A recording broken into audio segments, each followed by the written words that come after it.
Typically जो लोग का पोल्यूशन एक्सपोजर ज़्यादा है उनका लंग कैंसर अराउंड का रिस्क एक नॉर्मल आदमी से कंपेयर्ड अराउंड 30 to 50% हायर है। ज़्यादा।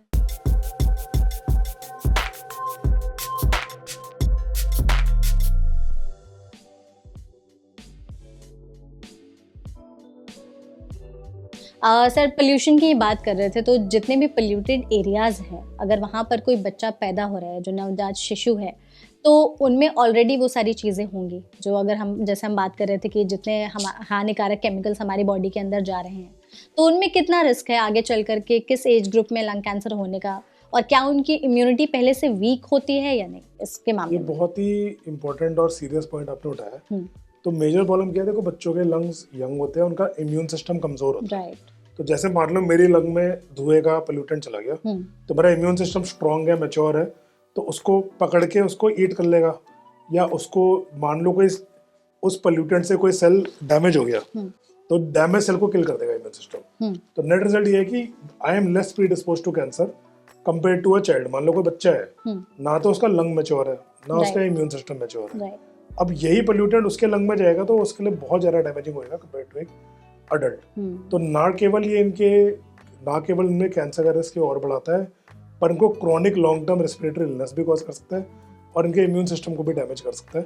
तो डेफिनेटली हमारे बच्चों के लिए pollution exposure much more harmful है कंपेयर टू एडल्ट्स, मतलब but still it is harmful.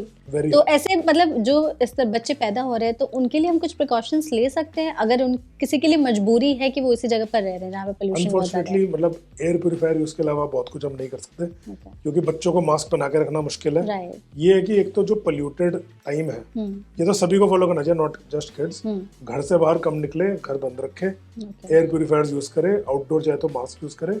तो जो बेसिक प्रिकॉशन है वही प्रिकॉशन है जो हम बच्चों में यूज कर सकते हैं, और मोस्टली पोल्यूटेड टाइम पे इन चीज़ों पे फोकस करना बच्चों पे रातर मेरे को लगता है ज़्यादा इंपॉर्टेंट है कंपेयर टू एडल्ट्स, क्योंकि उनको ये चीज़ें और ज़्यादा डैमेज कर सकती हैं। बिल्कुल। आपने ये सर एयर प्यूरिफायर्स की बात की, ये इफेक्टिव हैं या नहीं है? नहीं, absolutely air purifiers are very effective.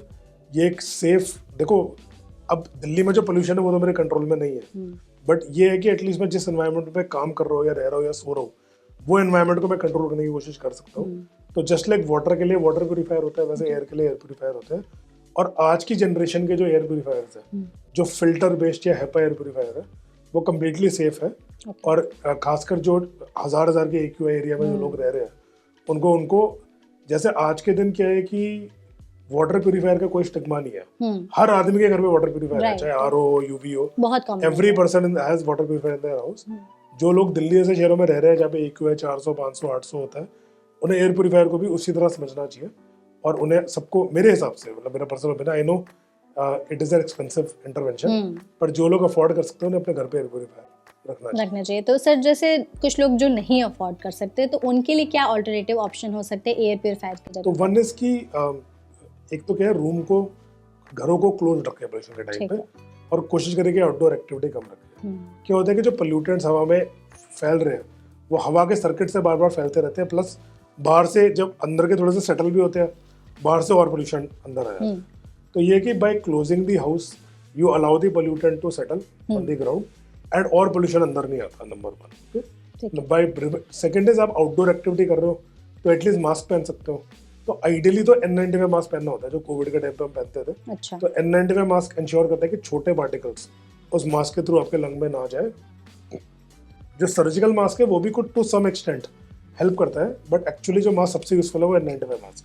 तो सर मैं यहाँ पे इंटरप्ट करना चाहूँगी, जैसे कि आपने कहा N95 मास्क ज़्यादा इफेक्टिव है, तो जो लोग सर्जिकल क्लॉथ मास्क वो कम इफेक्टिव है। ऐसा नहीं कि काम नहीं करता, वो भी काम करता है, but not as well as. तो बेटर है कि हम N95, क्योंकि जो कैंसर कॉजिंग पार्टिकल्स है वो बहुत छोटी साइज की होती है, जो नॉर्मल मास्क के थ्रू चले जाती है। ओके। तो इसीलिए to prevent the cancer causing particle effect ideally आपको N95 मास्क यूज करना चाहिए। ओके, ठीक है। तो मतलब हमें इन सभी चीज़ों का भी ध्यान रखना चाहिए, और आपने जैसा कहा कि जिन लोग एयर प्यूरिफायर जो लोग अफोर्ड कर सकते हैं वो रखें, और जो ना कर सकते तो वो इन चीज़ों का ध्यान रखें।